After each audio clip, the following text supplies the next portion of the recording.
Esta semana vamos a iniciar con lo que es la primera parte. Vamos a hablar de generalidades, vamos a hablar de mecanismos de acción, ¿no? ¿Quién de ustedes sabe para qué usamos los antibióticos? A ver, Celestino. Para poder destruir o inhibir el metabolismo de una bacteria. Los antibióticos, cabezas, ¿para qué? Para tratar con infecciones. ¿pero todo tipo de infecciones? ¿O qué tipo de infecciones? Respiratorias. O sea, el antibiótico mata De virus, origen mata bacteriano. parásitos. De origen ¿Qué bacteriano. mata? Bacterias. Por eso es que es muy importante entiendan ese término. Antibióticos van dirigidos, fármacos que van dirigidos contra bacterias, ¿no es cierto? Que pueden ser antibióticos que son bacteriostáticos, o sea que solamente van a inhibir el crecimiento bacteriano, o pueden ser bactericidas, ¿no? Como su nombre le dice, bactericidas van a causar lisis, o sea, van a causar muerte de la bacteria, ¿no es cierto? Por distintos mecanismos. Ustedes van a ver que hay muchos mecanismos. Entonces, esta sesión va dirigida a la farmacodinámica de las penicilinas, cefalosporinas, carbapenéricos, inhibidores de los monobactámicos e inhibidores de la beta-lactamasa, y también la guía que han desarrollado. Vamos a terminar de discutir esta parte, ¿no? Entonces, ¿qué sabes sobre antibióticos? ¿No? Ya sabemos que son medicamentos que van a ir para bacterias, ¿no es cierto? Solamente bacterias, ¿no? Por eso es que en medicina es muy controversial cuando una persona viene por un problema, por ejemplo, viene por una gripe y quiere antibióticos. ¿Está bien o está mal? Está mal, ¿no? Porque la persona misma te exige, tú estás trabajando ahí en consulta o en emergencia, donde estés. Tengo gripe de hace 2 días, pero no me pasa, ¿me puede restar un antibiótico? ¿Y qué le van a decir? Porque a veces personas no entienden. Más ocurre en la edad pediátrica, por ejemplo, los papás. Pero mijito, ¿por qué le está dando solamente paracetamol para la gripe? Eso no le va a hacer nada. Dele su amoxicilina, dele su acitromicina, porque si no, no se va a curar, ¿no? Y nosotros sabemos que la gripe es un cuadro viral, ¿cierto?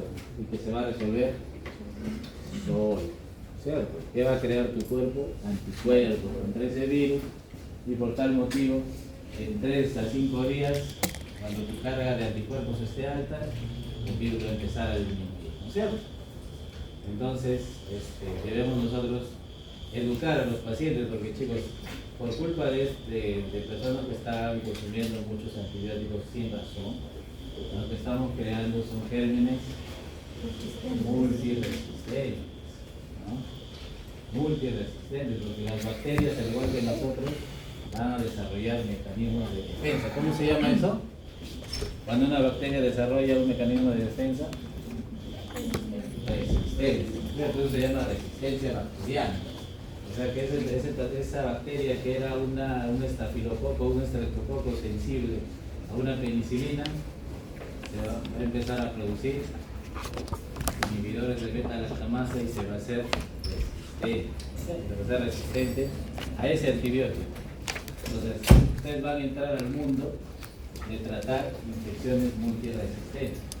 ¿Por qué? Porque cada año los niveles de resistencia bacteriana avanzan más por malas prácticas. Y no solo de médicos, ¿no? Sino que ahora tú te vas a una farmacia, por ejemplo, el lunes a una farmacia tengo gripe y la farmacéutica le va a vender, tómate amoxicilina, dexametasona, antihistamínico más, tómalo, a veces mal todavía, cada 12 horas, tómalo 3 días y ya está, ¿no?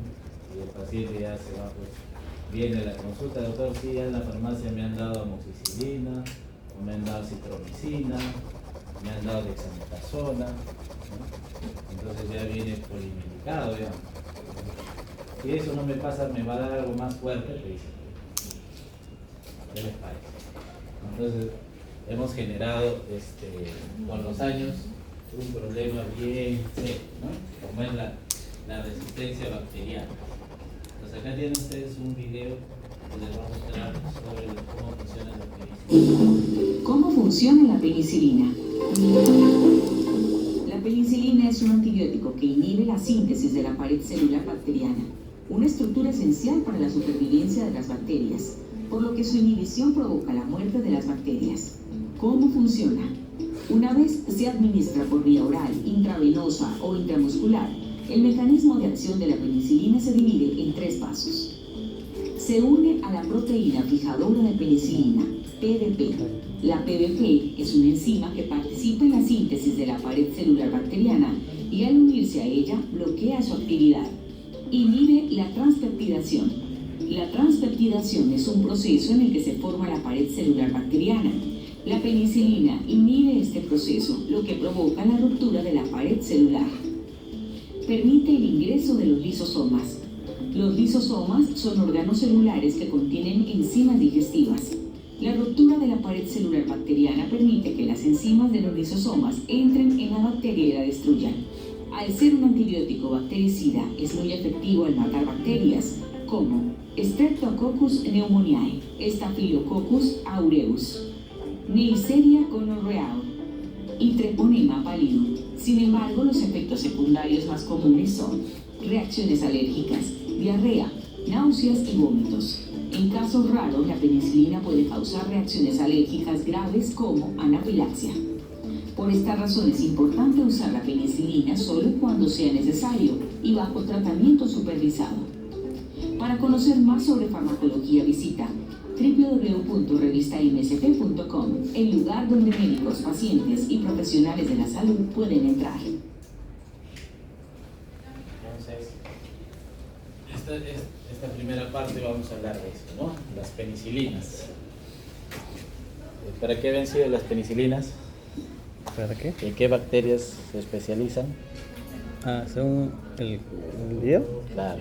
Staphylococcus aureus, ¿Qué más? neumococo Neumococo y y sífilis. Neisseria, ¿No? sífilis. Si vemos las penicilinas, las penicilinas son las primeras antibióticos que se han producido, ¿no es cierto? O sea, ¿no? El tema de antibióticos ha derivado de ¿cómo se llamaba el honguito? De donde sacaron la penicilina. Penicillium. El penicillium, ¿no es cierto? Entonces, los creadores de la penicilina, antes trataban con ese hongo, se dieron cuenta que pacientes que tenían pues problemas así de heridas infectadas, ¿no? Se dieron cuenta que pues, le ponían ese hongo, ¿sí? Y la infección cedía, ¿no? Entonces se dieron cuenta que algo pasaba, ¿no? O sea, así nacieron los antibióticos, ¿no? Viendo, probando, ¿no? Entonces ahora ya sabemos que las penicilinas pues son medicamentos que se han perfeccionado, ¿no es cierto?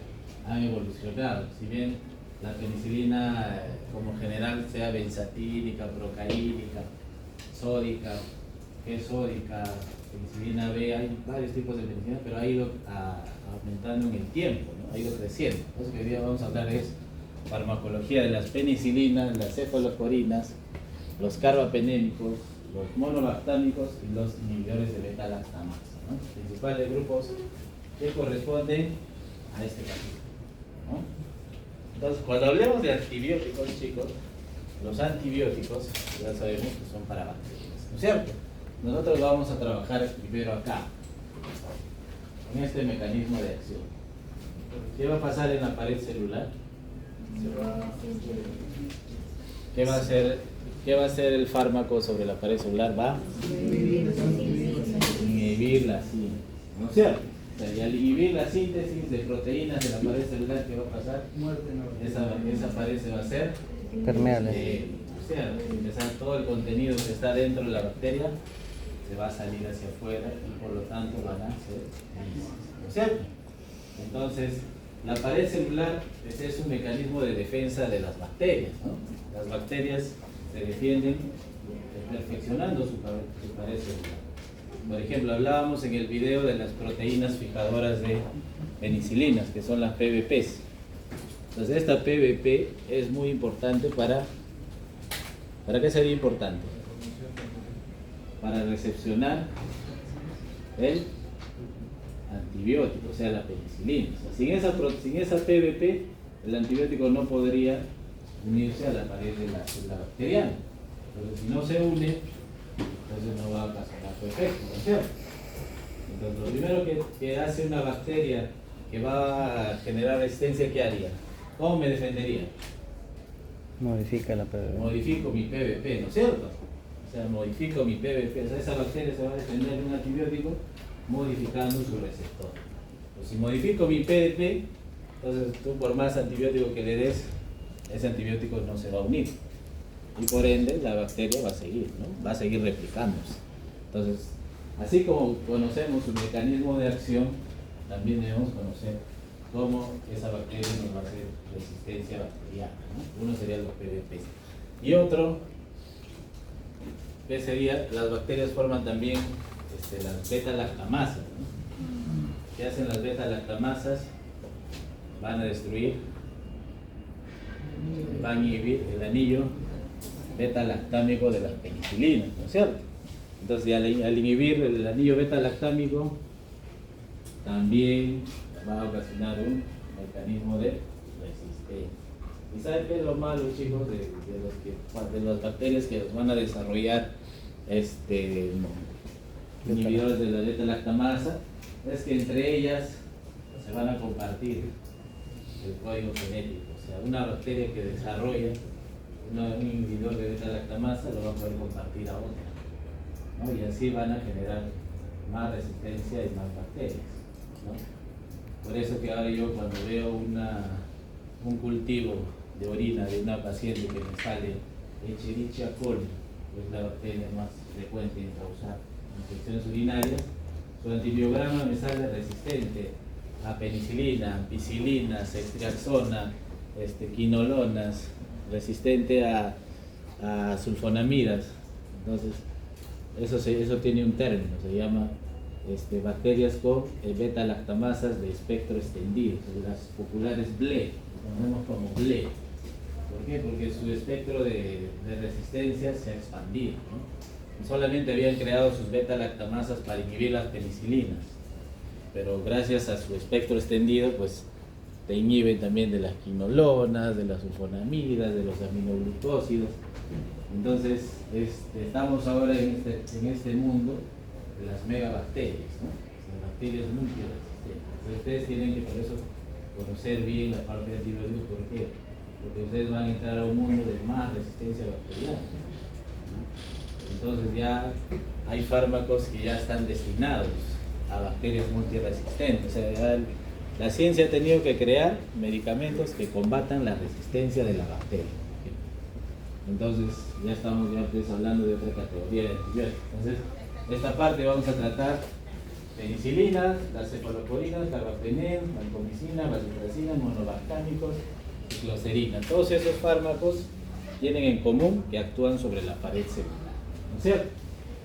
Después vamos a tratar los otros grupos farmacológicos. Ustedes tienen que centrarse ahora en estos fármacos que inhiben la pared celular.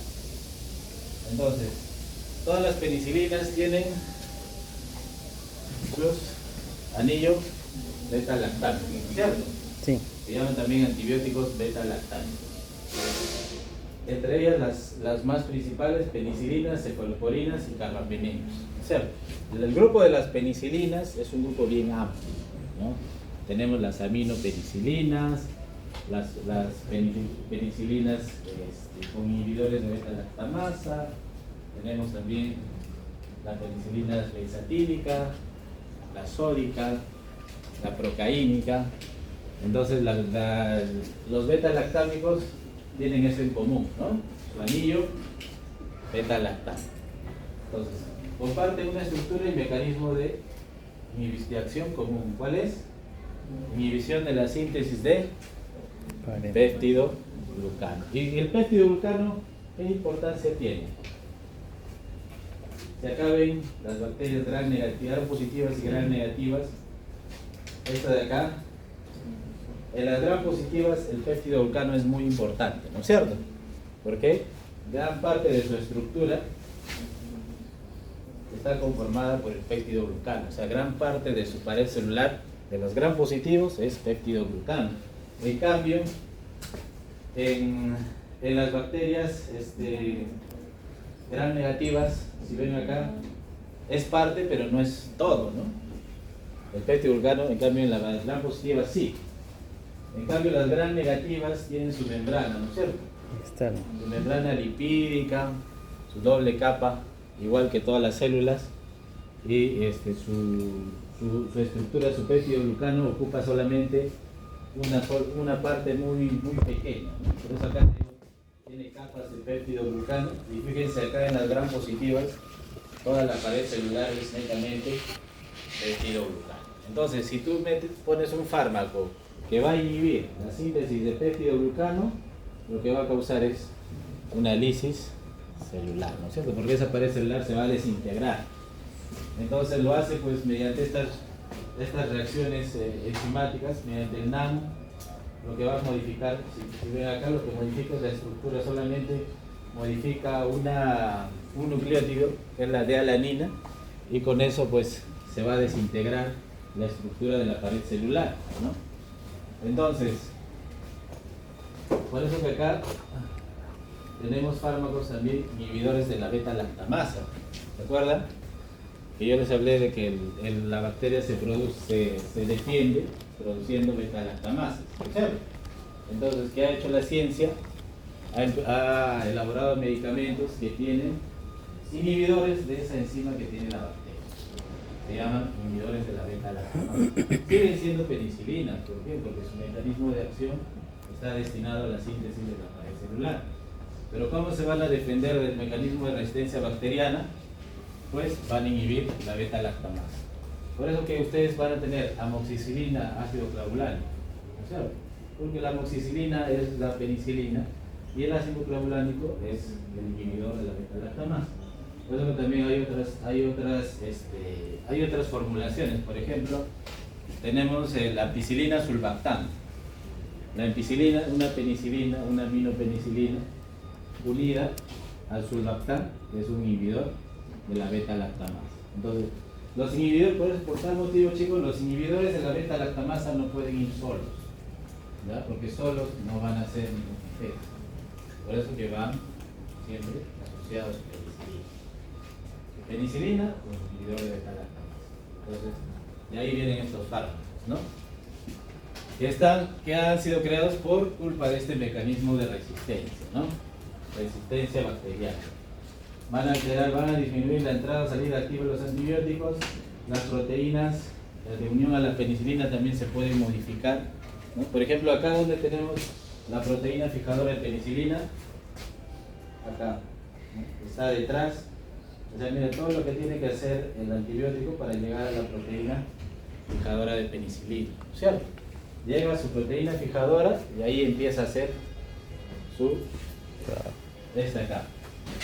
Empieza a alterar los mecanismos de transcripción a nivel de que sigue una secuencia para que la pared celular de la bacteria esté íntegra, ¿no? Simplemente desintegran esa secuencia, entonces la pared celular de la bacteria debe empezar a desnaturalizar. Y esa desnaturalización va a ocasionar la lisis, ¿no? Entonces todas las penicilinas, los beta-lactámicos, penicilinas, cefalosporinas y carbapenems, tienen ese mecanismo, ¿no? Entonces las penicilinas son fármacos de elección para gran número de enfermedades infecciosas, ¿no es cierto? O sea, como ustedes mismos lo han mencionado, ¿no? Con una penicilina tratamos sífilis, tratamos gonorrea, tratamos neumonía, tratamos infecciones urinarias. ¿Qué más? ¿Qué más tratamos? Tratamos infecciones de las vías respiratorias superiores, ¿no? Amigdalitis, faringitis. ¿Qué más? A nivel del oído, ¿no? Infecciones bacterianas que nos llevan a otitis, meningitis, ¿no? O sea, si bien el espectro de esos fármacos de las penicilinas es un amplio. O sea, hablamos de espectro amplio, ¿por qué? Porque son usadas en muchas de las infecciones más comunes que regularmente vemos en medicina. Entonces, Por eso dice que son fármacos de elección para un gran número de infecciones, ¿no es cierto?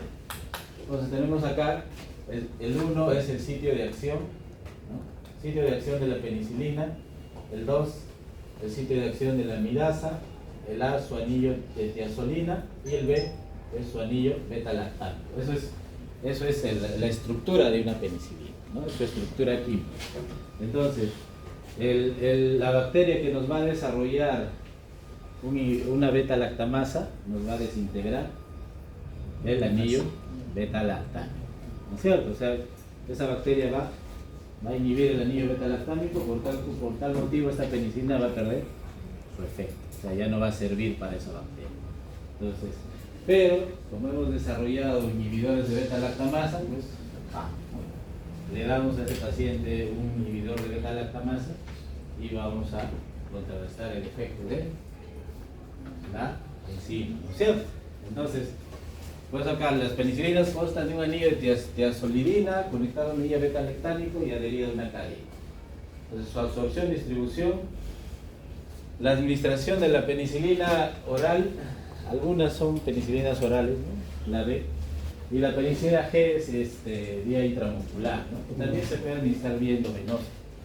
O sea, ¿se acuerdan que la vía intramuscular y endovenosa era muy buena? ¿Por qué? Más Porque había más biodisponibilidad. biodisponibilidad. Claro, por eso era de preferencia. Por ejemplo, cuando hemos hablado de analgésicos, son las vías de preferencia para lograr una acción más rápida, ¿no es cierto? Y también antibióticos pueden ser una vía de ayuda si queremos tratar infecciones graves, por ejemplo, ¿no? Hay personas debido a las infecciones que nos van a desarrollar cuadros de infecciones graves como la sepsis, ¿no? ¿Ustedes han escuchado hablar de sepsis? ¿Qué es sepsis? La falla multiorgánica ya te has adelantado, ¿ya? ¿Qué es sepsis? Una infección generalizada. La falla multiorgánica, ¿eso cómo se llama? Eso ya es shock. Ya. Pasa la muerte. Pasa la muerte. Entonces la sepsis, las infecciones generalizadas son estados donde el paciente ha desarrollado una infección no solamente debido a la bacteria, ¿no? Sino también su propio sistema inmunológico, por querer defenderlo, ha empezado a generar mucha inflamación, ¿cierto? Y empieza a generar falla orgánica. Entonces, en estos estados de sepsis, entonces la mejor vía de administración es vía endovenosa, ¿no es cierto? ¿Por qué? Porque vamos a lograr que gran parte de la biodisponibilidad de este medicamento se actúe rápido. Y lo que queremos en una sepsis es que darle menos chance a la bacteria, ¿cierto? Tenemos que actuar rápido. De eso se diferencia. En cambio, si vamos a tratar una amigdalitis, una faringitis, entonces podemos usar más la vía oral, ¿no? Porque son cuadros leves, ¿no? Leves. Entonces tú le das a la paciente su receta, su amoxicilina, ¿no? Vía oral, en cuanto a penicilina, lo que más usamos es la amoxicilina. Hay diferentes presentaciones, chicos, la amoxicilina, tanto para la edad pediátrica como para la edad adulta, ¿no? La edad pediátrica, por ejemplo, encontramos en jarabes que van a ir de 250 miligramos por mililitro, y en adultos tenemos desde 500 miligramos en tableta, ¿cierto? En la edad pediátrica lo que ustedes siempre tienen que tener cuidado es dosificar según el peso, ¿cierto? El peso de cada paciente, es muy importante. Y en la edad adulta las dosis ya son estándar. Entonces, ¿cuál es la ventaja? Como dice acá, más que todo esto en un medio, ¿no? Se absorbe mejor, por ejemplo, si es vía oral, en el tubo digestivo, si es un medio ácido, y la absorción también es rápida, ¿no? En 30 a 60 minutos llega a la sangre. En cambio, la parenteral, más rápida, ¿no? 15 a 30 minutos. La penicilina G tiene una ventaja de que podemos administrarlo por vía intramuscular y por vía endovenosa. Claro. O sea, tiene esa ventaja. Incluso me acuerdo de cuando vi en el hospital, vino una paciente que su hermana enfermera le había puesto penicilina benzatínica endovenosa. ¿Qué piensa? ¿Se puede aplicar penicilina benzatínica endovenosa? ¿Qué pasa? ¿Qué pasa si aplicamos endovenosa? ¿Qué generamos? La penicilina, si ustedes han aplicado penicilina, tú lo debes aplicar. ¿Te das cuenta que cuando tú mezclas la penicilina se cristaliza, ¿no? Entonces, si tú le inyectas a un medio líquido, esa penicilina se va a cristalizar. Entonces, ¿qué ha tenido esta paciente? Pues una trombosis así, toda su vena, de toda su vena braquial.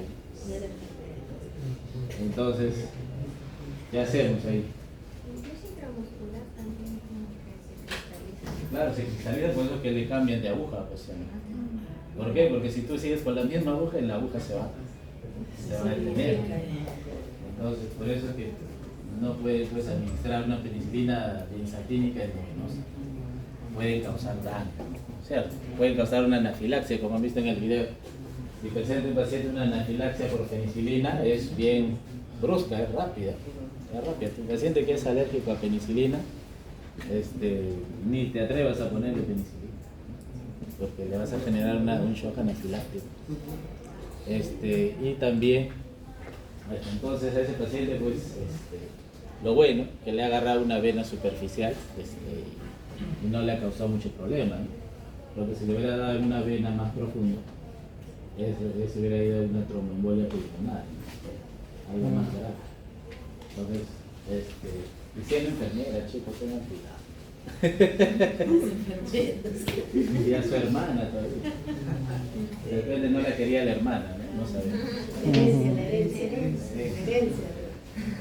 La distribución es Lote. alrededor Lote. 60% de la penicilina G en el plasma, se une de manera reversible a la albúmina. Cuando hablamos la albúmina, ¿se acuerdan que era muy importante para la unión de varios medicamentos, ¿no? Necesitan a la albúmina para poder llegar a su sitio de acción, para su transporte, ¿no? Y la mayoría de los antibióticos sí, ¿no? Son cantidades importantes, se eliminan se distribuyen en el hígado, en los riñones, en el cerebro. Por eso es que, por ejemplo, si tienes una infección del hígado, ¿te puede servir o no penicilina? Si tenemos un absceso, una infección hepática, nos sirve, ¿no? ¿Por qué? Porque se distribuyen bien a nivel hepático. Y a nivel biliar tenemos una condición médica que es la colangitis, ¿no? Que es una infección de la vía biliar. Entonces, si administrando una penicilina, podemos llegar bien, ¿no? Podemos llegar bien al riñón, al semen, al líquido articular, al linfático y al intestino. ¿A dónde no puede llegar tanto? Estaba nervioso. A nivel sistema nervioso central, ¿no? Porque ahí existe una barrera, ¿no? ¿Cómo se llama la barrera? La barrera hematoencefálica, ¿no? Por eso es que para atravesar la barrera lo que hacen es darle más dosis. Por ejemplo, cuando tenemos un paciente con meningitis bacteriana, realmente usamos la ceftriaxona como tratamiento, ¿no? La ceftriaxona, que es parte del grupo de beta-lactámicos, ¿no? Pero no lo vamos a usar como en infección urinaria, que usamos 2 gramos, ¿no? En meningitis tenemos que usar 2 gramos cada 12 horas. En cambio, en infecciones comunes como una neumonía, una urinaria, cada 24 horas. ¿Por qué? No tenemos necesidad de llegar al sistema nervioso central, ¿no? No hay necesidad.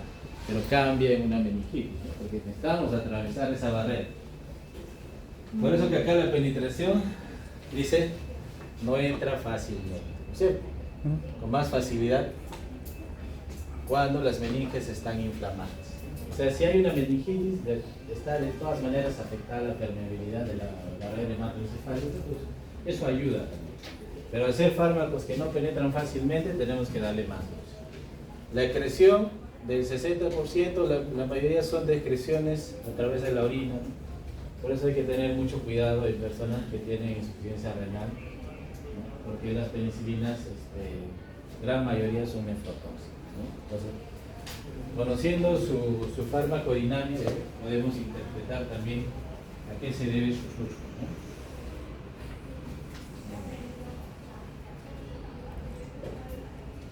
Entonces, pasamos a hablar del perfil farmacológico de las cefalosporinas.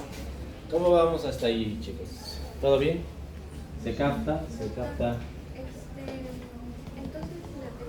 puede utilizarla para gran positivas en Muy buena pregunta, ¿no?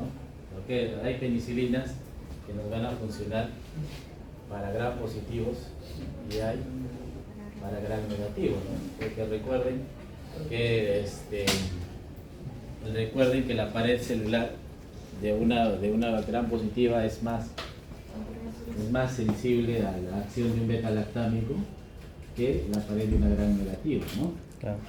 Por ejemplo, si tú tratas una infección urinaria, ponemos un ejemplo, ¿no?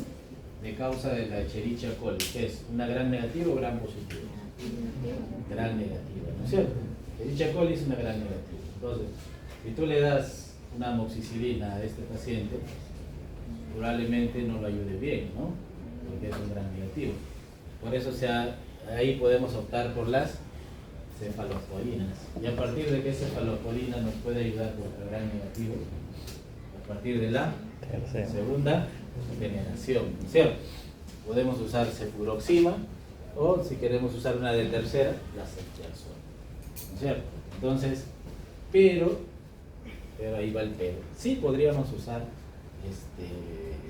una penicilina como la amoxicilina para matar un E. coli a un gram negativo, pero a dosis más altas, ¿no? O sea, requiere una dosis más alta, porque recuerden que en la estructura de la pared bacteriana de un gram negativo es menos peptidoglucano, ¿no es cierto?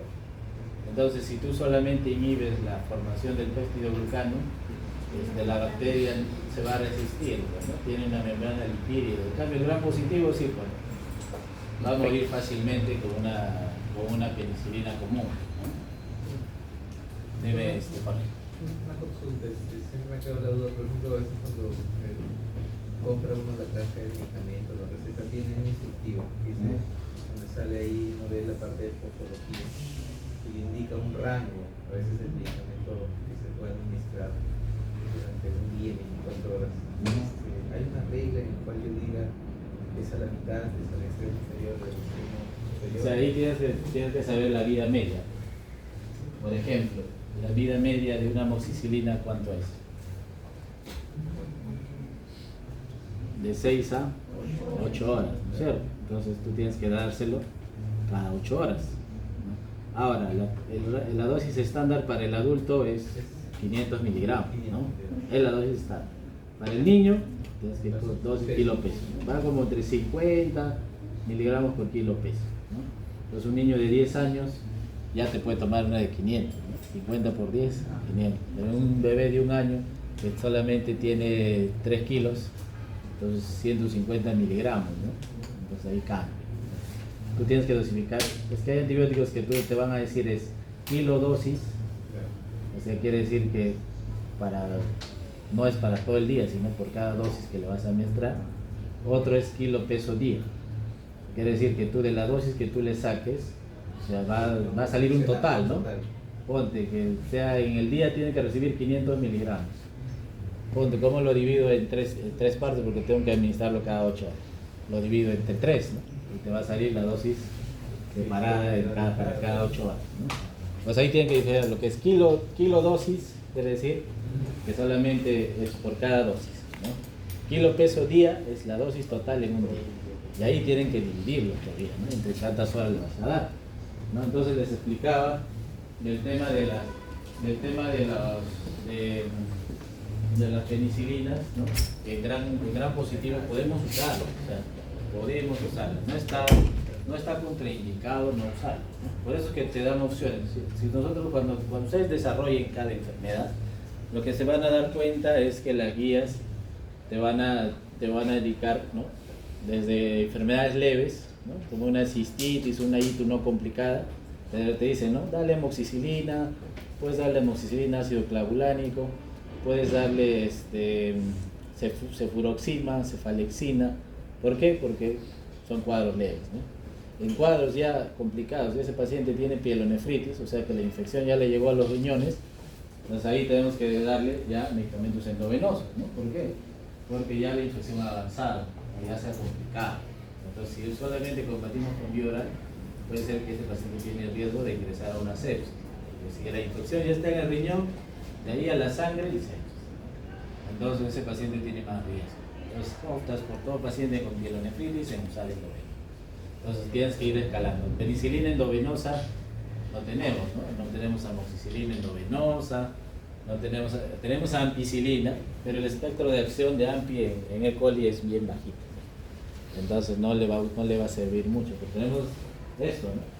Tenemos las cefalosporinas, ¿no? Antes estaba hasta la cuarta y ahora tenemos hasta la quinta generación. ¿Qué cambia, por ejemplo, ustedes? Cuando piensen en primera generación, piensen en gran positivo, ¿no? Espectro de acción, gran positivo. Segunda generación, espectro de acción aumenta, ¿no? Aumenta a gran negativos. Y hay medicamentos de segunda generación, como la cefoxitina, que combate también anaerobios, ¿no es cierto? Entonces, tenemos gérmenes gran positivos, gran negativos y anaerobios. Y los de tercera generación ya son bacilos, ¿no? Bacilos gran negativos. Entonces ya el espectro de acción, cada generación de cefalosporinas aumenta su espectro de acción, ¿no? Entonces, el de tercera generación ya nos da más espectros, ¿no? Por ejemplo, acá les decía de la E. coli. No, la E. coli, la Klebsiella y el Proteus son los gérmenes más comunes en causar infecciones urinarias. Pero dentro de estas tres, el más común es la E. coli, ¿no?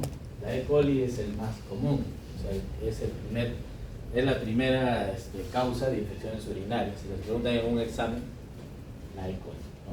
Como primera causa de infecciones urinarias. Y si vemos acá, dentro de la tercera generación, el único antiseudomónico se llama Ceftazidima. La pseudomona, ¿qué es? Un germen gran negativo o gran positivo. Gran negativo. Gran negativo, ¿no es cierto? Entonces, lo que le da la particularidad a la pseudomona es que es un germen que ha creado mucha resistencia, ¿no es cierto? Generalmente, si yo en un hospital encuentro pseudomona en un paciente, probablemente su espectro de resistencia sea amplio, ¿no? Y entonces, pero si no tiene un espectro de resistencia amplio, entonces tenemos acá la ceftazidima, que es la única penicilina cefalosporina de tercera generación que actúa sobre pseudomonas, ¿no es cierto? ¿Qué más? El cefiderocol, también gran negativos entéricos que producen beta-lactamasas, ¿no? Lo que da la particularidad a estas cefalosporinas ya de tercera es que algunas, como la ceftazidima pueden combatir ciertas beta-lactamasas, ¿no? Pero los de cuarta ya son, ¿no? La cefepima y el cefiderocol son cefalosporinas de cuarta generación que inhiben la acción de la beta-lactamasa.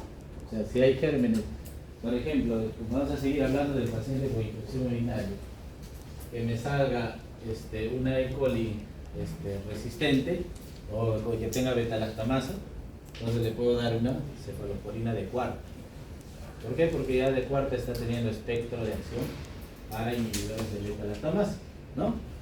Y de quinta generación, por ejemplo, mira, ya amplían su espectro, ¿no? Gran positivo, gran negativos, ya puedes darle múltiples infecciones, ¿no? De piel, infecciones por pseudomona, todo. Entonces el espectro de la cefalolina y del softolazono es ya más amplio, ¿no? O sea, ya este espectro de acción hace que ese medicamento, por ejemplo, sea usado solamente en condiciones donde nosotros no sepamos cuál es la causa de esta infección, ¿no? Hasta tener, ¿qué tendríamos que tener? Un cultivo, ¿no es cierto? Si tenemos los fármacos que son de amplio espectro, los que tienen espectros sobre gran positivo, gran negativos, los reservamos para pacientes por ejemplo, que desarrollan sepsis. ¿Por qué? Porque tú puedes diagnosticar una sepsis cuando un paciente llega a emergencia, pero no sabes qué bacteria le está causando la sepsis, ¿no? Entonces podemos usar un medicamento de amplio espectro hasta tener el hemocultivo o el hemocultivo, cualquier cultivo, ¿no? Cultivo de secreciones, hemocultivo, cultivo donde encontremos líquido inflamatorio, y podemos decidir de ahí, de acuerdo al cultivo, si vamos a continuar con este medicamento o podemos ya ir bajando el espectro, ¿no? Porque una vez que tú tengas el cultivo, lo que vas a decidir es, le doy un antibiótico de menos espectro, ¿no? Porque ya inicié con un antibiótico de que va a barrer con todo, ¿no? Pues sea lo que tengas, te va a ayudar, pero no es que se quede con eso, ¿no? ¿Por qué? Porque ya esa bacteria, todas las bacterias, recuerden chicos, mientras más tiempo usen antibióticos, ¿qué van a hacer? Van a empezar a crear resistencia, ¿no? Porque la bacteria se va a defender, ¿no? No se va a dejar matar tan fácilmente. Es un ser vivo, entonces se va a defender. Entonces, los mecanismos de resistencia varían. Por ejemplo, acá tenemos un término que se llama MRSA, MRSA, que va específicamente para los estafilococos. Por ejemplo, los estafilococos, por ejemplo, son gérmenes que están en la piel, ¿no es cierto? Por lo tanto, son responsables de las infecciones de la piel y también de algunas infecciones asociadas a catéteres. Por ejemplo, las personas que les ponen catéter endovenoso central o tienen catéter de hemodiálisis que está permanentemente conectado a un catéter a una vena, entonces ese germen de la piel puede ir a través del catéter y causar una infección bacteriana, ¿no es cierto? O sea, y esa bacteriemia por ese germen, en algún momento, por ejemplo en el estafilococo, nos va a generar esto, ¿no? Va a generar un inhibidor de la meticilina, por eso se le llaman MARS, ¿no? Staphylococcus aureus meticilino resistente.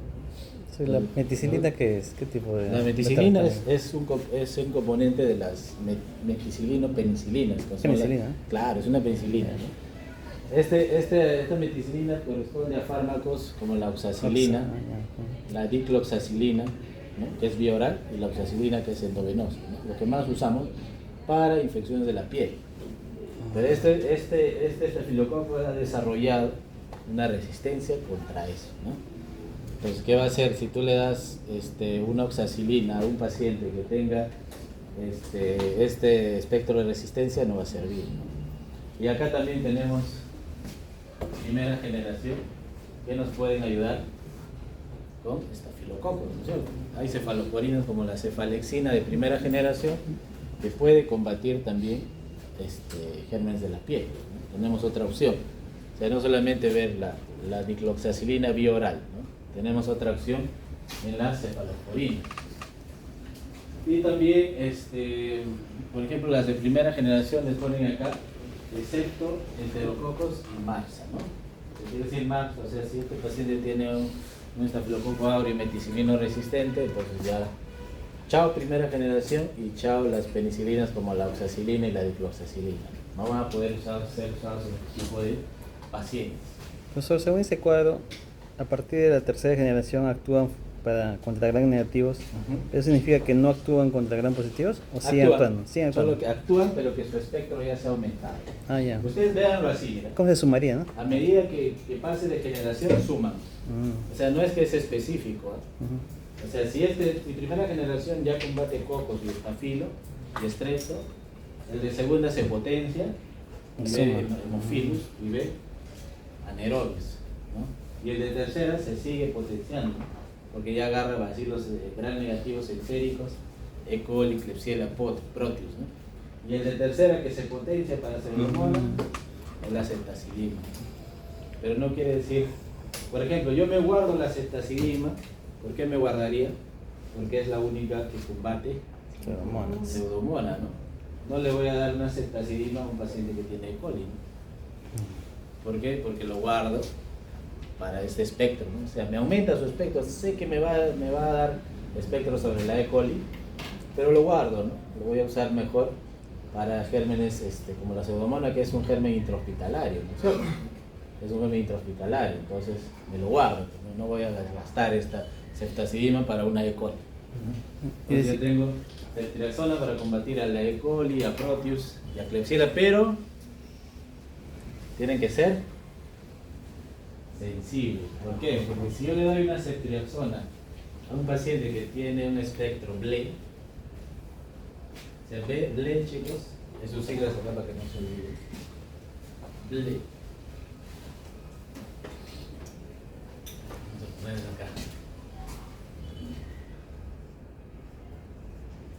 Esto quiere decir que es una beta-lactamasa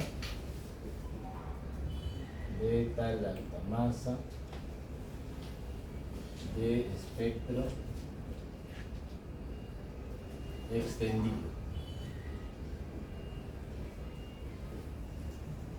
Lo que quiere decir que si yo le doy medicamentos que van a actuar sobre gram negativos, pero que tengan ese título de BLE, no va a servir, ¿no? O sea, por ejemplo, los BLE encefalosporinas hasta tercera generación no sirven. O sea, todo germen que sea un germen BLE, cefalosporinas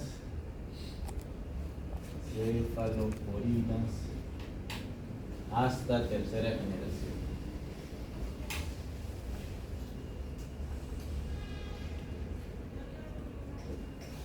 Entonces quiere decir que si le damos ceftriaxona a esta bacteria con este espectro no le va a hacer nada, ¿no? Entonces, ¿qué tendríamos de acá para estos?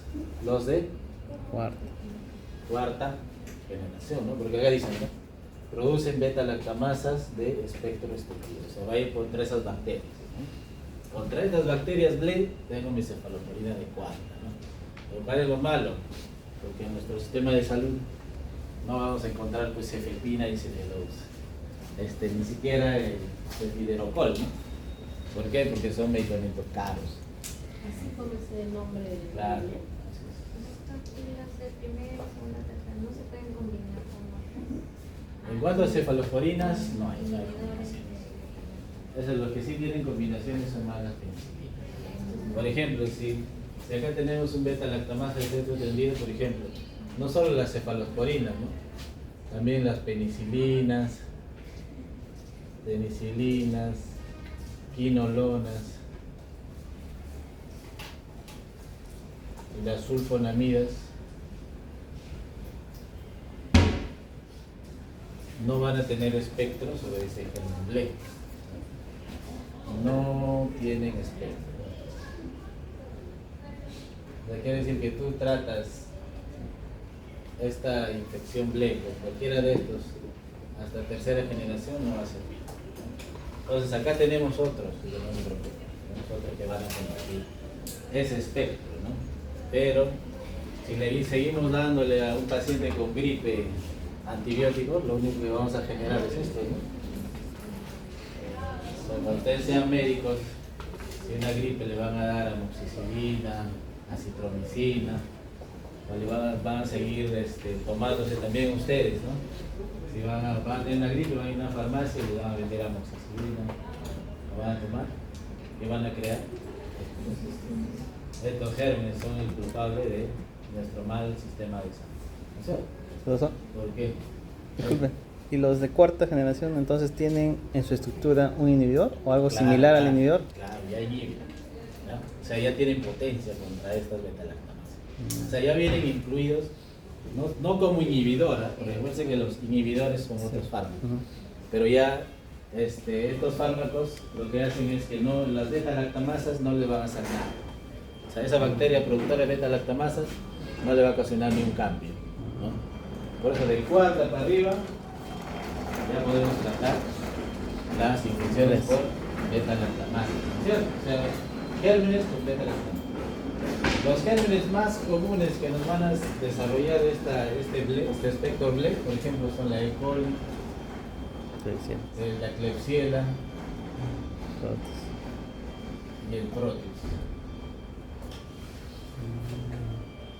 Los tres culpables de las infecciones urinarias más frecuentes. Esos gérmenes son los que nos están desarrollando más espectro BLE.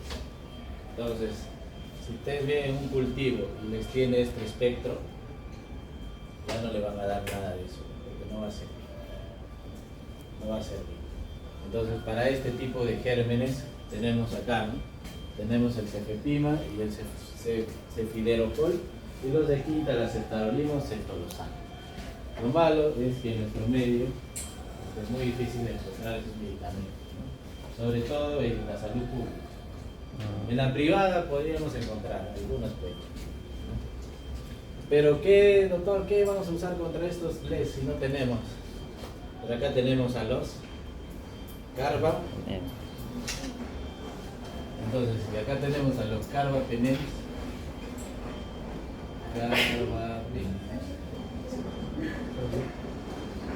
carbapenémicos. Acá tenemos al meopenem, alertapenem, al dolipenem y tenemos al imipenem. Estos carbapenémicos le van a destruir a los germen Tle, ¿cierto?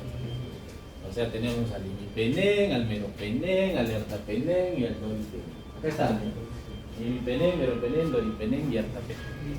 Esos son nuestros famosos carbapenémicos, ¿cierto? Si ustedes ven acá, el espectro de acción de los carbapenémicos es bien alto, ¿no? Tratan pues casi el 90% de todas las infecciones. 90-95% de infecciones pueden ser resueltas por los carbapenémicos, sea gram negativo o gram positivo, ¿no? Pero más tienen espectro sobre los gram negativos, ¿ya? Más que para gram positivos. Por eso que el imipenem, por ejemplo, tiene actividad por el estafilo, pero no MARSA, ¿no? Porque el MARSA tiene otros medicamentos que van a ir a actuar sobre este espectro de resistencia, ¿no? Cuando ustedes tengan un cultivo, un hemocultivo que diga estafilococo aureus metilguino resistente, les va a salir en el antibiograma vancomicina, linezolid sensible. O sea que ya tienen sus medicamentos para ese gen. Pero este de acá, el imipenem, no, solo estafilococos no más. Gran negativos. Lo bueno de los carbapenémicos, chicos, tienen actividad amplia sobre pseudomonas, por ejemplo. Los más usados en infecciones intrahospitalarias son estos, ¿no? El meropenem es el más usado en infecciones intrahospitalarias. ¿Por qué? Nos va a convertir pseudomonas beta-lactamasas, pseudomonas multiresistentes, ¿no? En meropenem. Pero, viene siendo un pero. ¿Qué creen que han creado las bacterias? Carbapenemasas. Carbapenemasas. De tanto que hemos usado estos antibióticos, y estas bacterias han creado carbapenemasas. Entonces, el anillo carbapenémico va a ser afectado por la carbapenemasa. ¿Y ahora qué hacemos? Si tenemos una pseudomona carbapenemasa positiva, ¿qué hacemos? Ya fuimos, ¿no? Vamos a morir, ¿qué vamos a hacer? No hay nivel. En nuestro medio morimos, pero en nuestro sistema de salud ya tienen medicamentos asociados a carbapenemasas. Por ejemplo, les voy a dar unas combinaciones. Por ejemplo, hay inhibidores. Pues yo no podría traer de otro país mis inhibidores para vender. Ha llegado uno ya estamos. Ah, ya. Los inhibidores de carbapenemasas se llaman. Carbapenemasas. Estas están en el avibactam,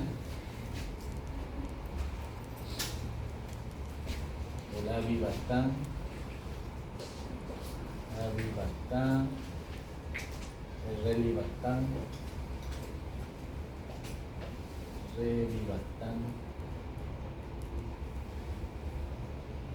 son inhibidores de carbapenemasas. O sea, ¿qué van a hacer? Han sacado fármacos que contra esas bacterias que tienen carbapenemasas, beta-lactamasa, los BLEI, ¿no? Carbapenemasas, van a quitarle el espectro a los carbapenémicos, ¿no es cierto? Y para estos han creado los inhibidores de carbapenemasas, entre ellos el avibactam y el revibactam. Vienen unidos, por ejemplo, con el meropenem revibactam, y viene otro unido del avibactam con la ceftazidima.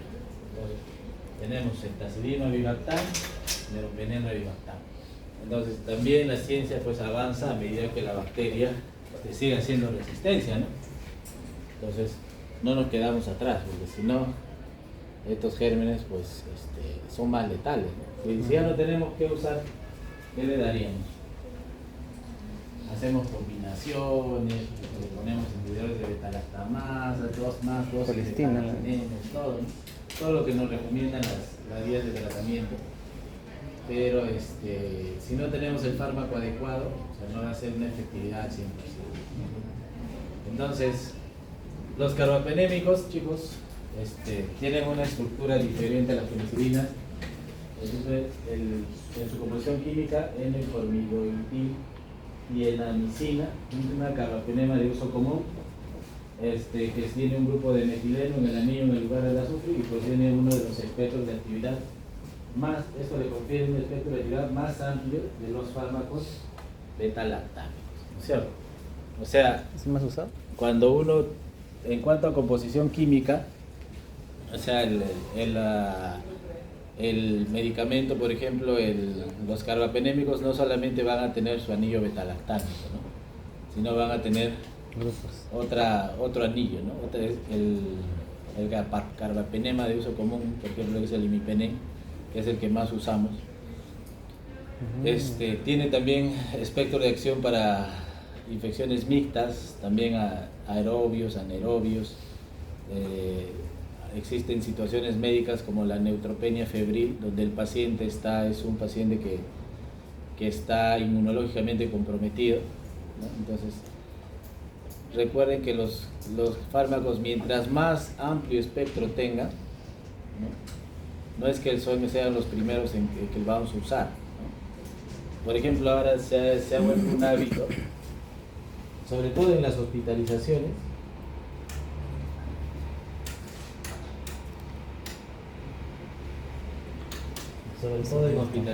cuando tengo un paciente, por ejemplo, que ingresó con una neumonía adquirida en la comunidad. Entonces, ¿qué creen un paciente que tiene neumonía adquirida en la comunidad? Que es una neumonía por una bacteria que es del medio ambiente, ¿no es cierto? Y esa bacteria pues no es hospitalaria, ¿no? Es una estreptococo neumonía de ejemplo. Entonces, tengo un paciente que le están tratando con ceftriaxona por una neumonía, ¿no? Y al segundo día el médico ve pues que no, al tercer día que todavía no se sana, sigue con oxígeno, y de frente le cambia a meropenina. ¿Tendría eso alguna evidencia, algo por experiencia, porque este paciente se le va a morir? ¿No? Tú tendrías para escalar, o sea, la justificación para escalar es un cultivo, ¿no? Si tú haces un cultivo de esas secreciones del paciente que está con bastante flema, mandas a cultivar esas secreciones, y si te sale en ese cultivo, ya este paciente ha llegado con neumonía, pero se le metió un intrahospitalario, por ejemplo. Se le metió una pseudomonas. Entonces ya pues te va a salir cultivo, pseudomonas, ¿no es cierto? Pseudomonas aeruginosa, resistente, espectro de resistencia, ahí sí, ¿no? Te va a mostrar resistente a ceftriaxona, resistente a ceftazidima, resistente a ampicilina, amoxicilina, amplio espectro de resistencia. Entonces, con justa razón yo voy y le roto el antibiótico, un perrotal, ¿no? Ya el cultivo me está diciendo que este paciente que ingresó con una neumonía común y silvestre se le agarró otro germen intrahospitalario. Y puede pasar, chicos, pueden haber pacientes con dos tipos de gérmenes intrahospitalarios. Entonces no es que el paciente que tenga solo pseudomonas, puede que todo el tiempo sea pseudomonas, ¿no? De repente se le mete una Klebsiella o un estafilococo. Pues tenemos gérmenes muy comunes en el ámbito hospitalario. O sea, dentro de los más comunes, la pseudomonas y la Klebsiella también, ¿no? Hay Klebsiella intrahospitalaria. Pues para esto nos guardamos pues a estos señores, a los carbapenemas, para infecciones ya multiresistentes. Tenemos pacientes que tengan un espectro de resistencia amplio para estos blends, lo usamos, ¿no?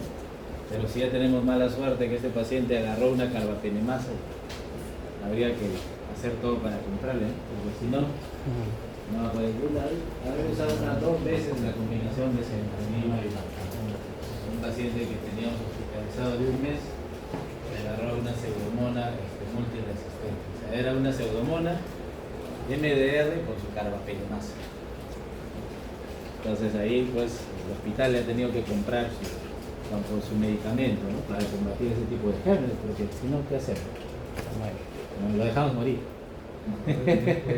Sí, está campo feo. Y es lo peor, pues, ¿no? ¿Por qué? Porque en el ámbito hospitalario hay más pacientes, ¿no?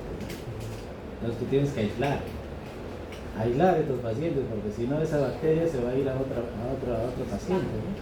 Se va a ir, si está en una sala común con 4 o 5 pacientes al costado, Se ve en el uniforme del van personal.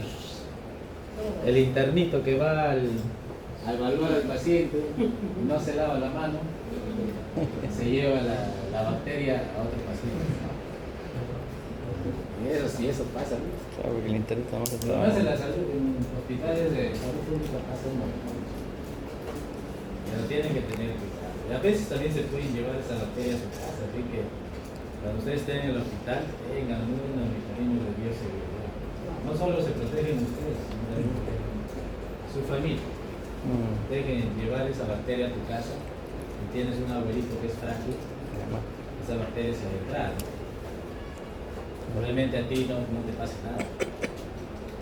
A los demás les puede pasar. Entonces, si bien cada vez pues, se han dado cuenta ustedes que las bacterias también evolucionan. Desde bacterias productoras de beta-lactamasa, carbapenemasas, ¿no? Y ahora hay bacterias también que han modificado su estructura genética, ¿no? Hay bacterias con resistencia a AMPC, del segundo mensajero, con resistencia por bomba de flujo, ¿no? En la misma parte vamos a ver mecanismos de resistencia y ahí van a aprender bien. ¿Qué se diferencian, por ejemplo, los monobactámicos de los carbapenémicos? En este anillo, por ejemplo, este de acá es el imipenem, ¿no? Tiene un doble anillo, ¿cierto? En cambio los monobactámicos tienen un solo anillo. ¿Por qué resalta aprender sobre estos medicamentos? Resalta en los mecanismos de, por ejemplo, anafilaxia. Por ejemplo, si tú eres, tienes, ¿cómo se dice? Reacción alérgica, ponte, a una penicilina, ¿no? Cualquiera, ¿no? Puede ser ceftriaxona, o puede ser imipenem, puede ser meropenem. Tienes reacción anafiláctica, ¿no? Eres alérgico a ese medicamento. Entonces, ¿quién te puede ayudar? El monobactámico. Como ya no comparten la similitud en sus anillos, entonces el monobactámico generalmente lo que va a hacer es que no te va a generar ese mecanismo de resistencia. O sea, ya va a ser que tú eres alérgico a penicilinas, ya no lo seas. O sea, en pacientes que tienen alergia a penicilina, usamos el Esteronam, ¿no? Pero también el Esteronam es un buen fármaco, ¿no? Por ejemplo, como tiene estructura diferente, tiene excelente actividad también a gran negativos, enterobacterias, pseudomonas, pero es inactivo contra bacterias gram positivas y anaerobias, ¿no? Y también es resistente a la mayoría de beta-lactamasas. Y acá también lo que les mencioné. Muy útil en pacientes con hipersensibles a penicilina, porque no hay reactividad cruzada. ¿Qué quiere decir reactividad cruzada?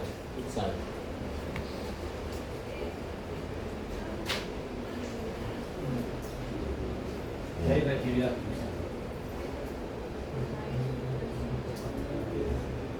Claro, se parecen, ¿no? Pero ¿por qué causan reactividad cruzada? ¿Cómo? Por la similitud. La fuerte, no te escucho. Por la similitud de la estructura, ¿no?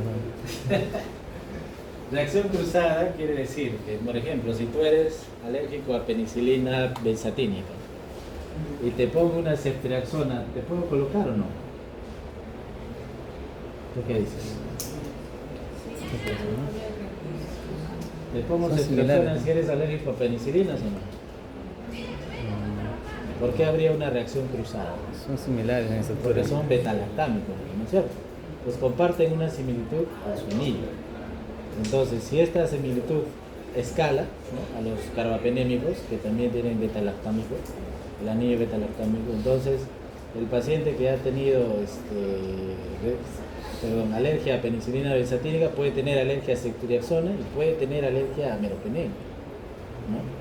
¿Por qué? Porque eso puede ocasionar esa reacción cruzada. O sea, puede ser que tu organismo al reconocer ese anillo piense que es una penicilina. Entonces, ¿qué te genera? Una reacción anafiláctica, ¿no es cierto? Por eso que el astrionam, al ser monobactámico, o sea, ya no es el doble anillo betalactámico, entonces tiene menos reacción cruzada. Entonces, el paciente que es alérgico, le podemos dar astrionam. Pero ¿cómo puedo saber si es alérgico? ¿Cómo le haría? Le hago una prueba cutánea, alguna, o si no, una dosis, gotitas en el ojo. Si se vuelve rojo, ya eres alérgico. Pero si le quemas la córnea, Pues entonces, naturalmente es en la piel, ¿no? monobactam no es un... En cambio, el monobactámico es considerado, pues, dentro del grupo de penicilinas, pero su estructura química solo es de un solo anillo, por eso le llaman monobactámico. Ya no es el doble anillo como el betalactámico, o sea, pierde esa estructura. ¿Sigue siendo betalactámico o no? Ya no, pero es monobactámico, Es un grupo diferente. pero pertenece Asociado, al, ¿no? Asociado. pertenece al grupo de las penicilinas. Ya no le diríamos betalactámico, ¿no? Simplemente no le digan betalactámico. Yo les pregunto, ¿cuál es el único monobactámico de las penicilinas? Astrionam. Así como es el ¿Cuáles son los betalactámicos? Así como es el nombre. Astrionam, sí. No había otro. ¿No? Astrionam, ese es su nombre. Muy bien, entonces ya conocemos a las penicilinas, a las cefaloporinas, a los monobactámicos, a los carbapenémicos y ahora conozcan a los inhibidores de beta-lactamasa. Les había dicho que este también es un inhibidor de Carbapenemasa. Al igual que el revibactam o el meropenem barbobactam. El barbobactam también es otro inhibidor de la carbapenemasa. Yo el único que he usado hasta ahora es el acetacidima bifactam para una pseudomonas productora de carbapenemasa. Barbobactam.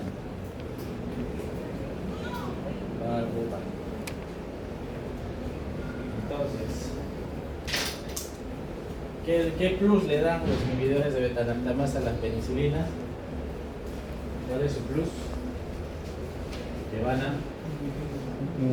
a actuar sobre la beta-lactamasa de la bacteria, ¿no es cierto? O sea, si ese germen, por ejemplo, en este germen BLE, que tiene su beta-lactamasa, ¿le puedo dar amoxicilina ácido clavulánico?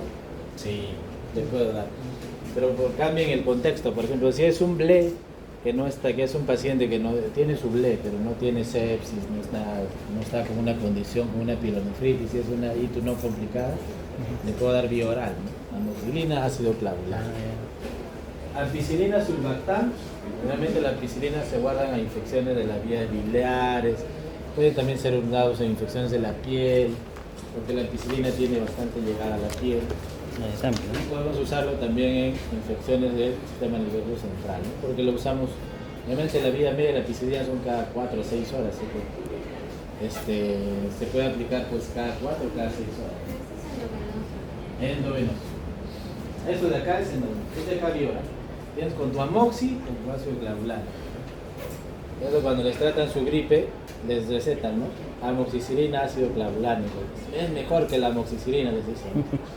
Saben que sí es mejor, pero para la gripe no. Es igual. Hagan la prueba ustedes, chicos, cuando les dé una gripe, no tomen nada. Solo tomen sepanador y van a ver que en 5 días se van a curar. Solo máximo tómense esos tecitos, tapirena que tienen solo paracetamol, Vic, menta, pero igual se van a curar. Por eso ahí se van a dar cuenta que les están dando mal tratamiento. ¿A qué aquel médico que receta más antibióticos no es el mejor. El que cuida los antibióticos ahora es el mejor. El otro es el peor. ¿Sabe? Desde bebito les dan. Claro, desde bebitos, ya, desde que soy chiquitito, ya. El tazobactam general va unido a la piperacilina, que es otro antibiótico que vamos a hablar más adelante. Y el avibactam, que va unido a una de las cefalosporinas, que es la ceftazidina. Y es un plus, más que todo nos ayudan con gérmenes lejos. Ese es su plus. Todos los gérmenes productores de beta-lactamasa, ahí nos funcionan. Por sí solos no sirven. O sea, solo ácido clavulánico, solo no hay efecto. Tiene que tener asociado su penicilina. Penicilina con su inhibidor. Eso sí. Muy bien. ¿Qué más? Con los efectos secundarios, como la mayoría de las penicilinas, sobre todo hay que cuidarse de las reacciones de hipersensibilidad. Sobre todo las personas que son muy alérgicos, salen pruebas de alergias, neurotoxicidad, porque algunas, por ejemplo el imipenem solo puede causar convulsiones, ¿no? Por eso que lo unen a la cilastatina, que es un estabilizador, ¿no? Por eso los fármacos vienen imipenem, cilastatina, porque la cilastatina es un compuesto químico que va a modular el pasaje del imipenem, va a evitar que tenga mucha acción sobre el sistema nervioso central. Entonces, si lo administran solo, puede causar convulsiones, ¿no?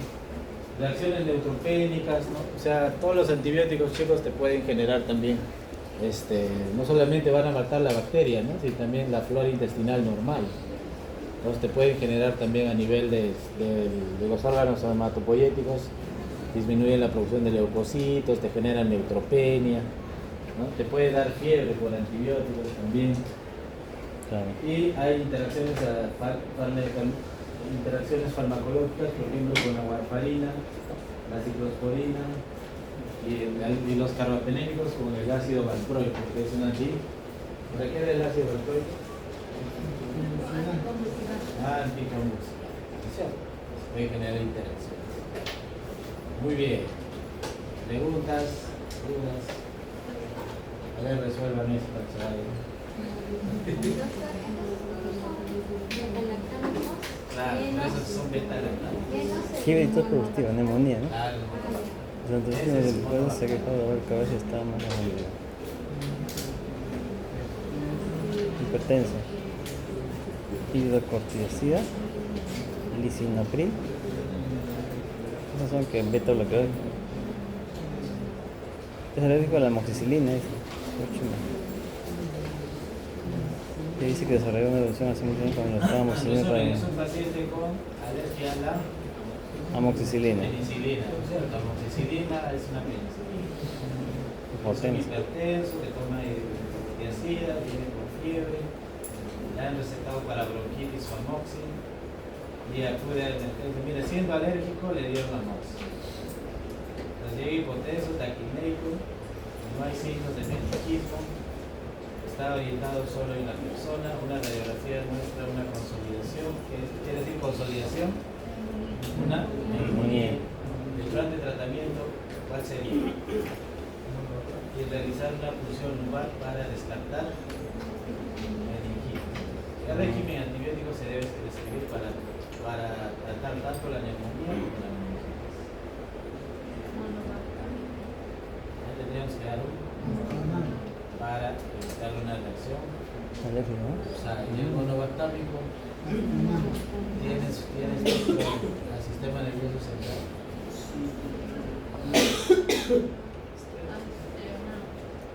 No hice. Tiene efectos sobre gram negativos, pero es inactivo contra gram positivos. O sea, la estreonal no le haría nada a un estreptococo Neumonía. neumoniae. El estreptococo neumoniae es la causa más común de neumonía. Y de neumonía y meningitis también. El estreptococo neumoniae también puede causar. No le puedo dar eso. Entonces, el astreonal por la alergia podríamos elegirlo, pero no iría solo, ¿no? tendríamos que darle otro medicamento más. Pero acá dice... Una carbapenémica. O sea, cuando te hablan de régimen de antibióticos, te dan dos diagnósticos de neumonía y meningitis. Tú tienes que cubrir gérmenes gram positivos y gérmenes que atraviesen y medicamentos que atraviesen la barrera hematoencefálica.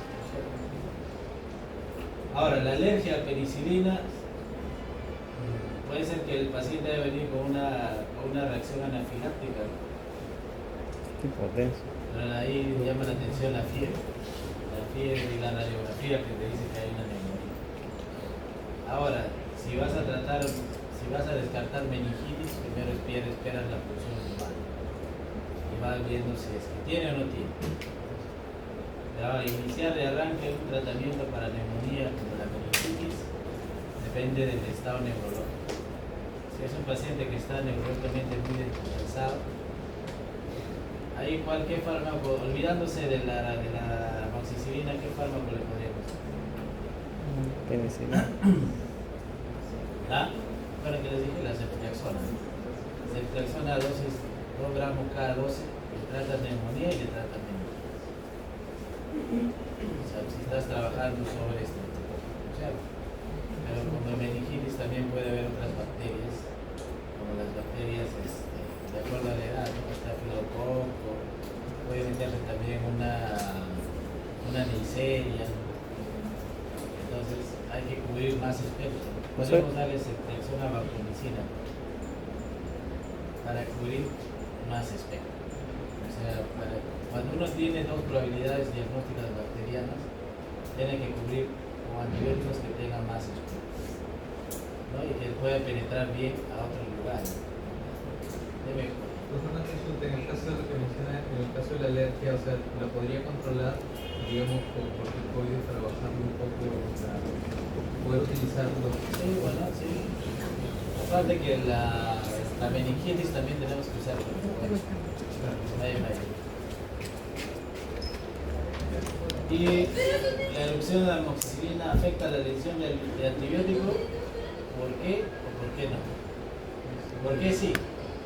Yo mandaría Por la reacción anafiláctica. cruzada, ¿no es cierto? Pero, ¿por qué no?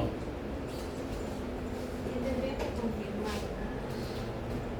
O sea, claro, le puedes hacer un test de alergia para ver si hace reacción cruzada o no.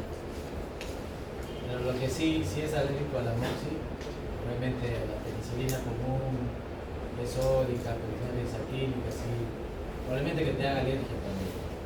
Pero las cefaloporinas y a los carbapenémicos hay que ver si puede hacerte reacción cruzada. No todos van a hacer reacción cruzada. O sea, no es el 100% que hace reacción cruzada. Pero si no haces un tratamiento de sensibilización también, o sea, vas aplicando dosis suaves para ir viendo si hace reacción alérgica o no. Pero la respuesta acá, como es una pregunta bien abierta, o sea, si tú solo vas a pensar en la alergia, o sea, te viene a la cabeza el astreonal. Pero si el astreonal no tiene actividad contra gram positivos, ¿cómo trato si este fuera un estreptococo? No sé cuál lo ponía, ¿no? Entonces tengo que usar los medicamentos adecuados. A este paciente yo le doy solamente ceftriaxona, viendo su historia clínica. 24 horas, 45 años, joven, que viene de la casa. Tiene alergia a la moxi, le hago su prueba alérgica. Si me resulta alérgico a la ceftriaxona, ¿qué le doy? Voy viendo, ¿no? Voy viendo. Carbapenémica. Por ejemplo, podría ir escalando. O darle otro, que no sea amoxicilina, no sea penicilina. Claro, que podría darle algún medicamento que no sea penicilina, que me cubra este poco.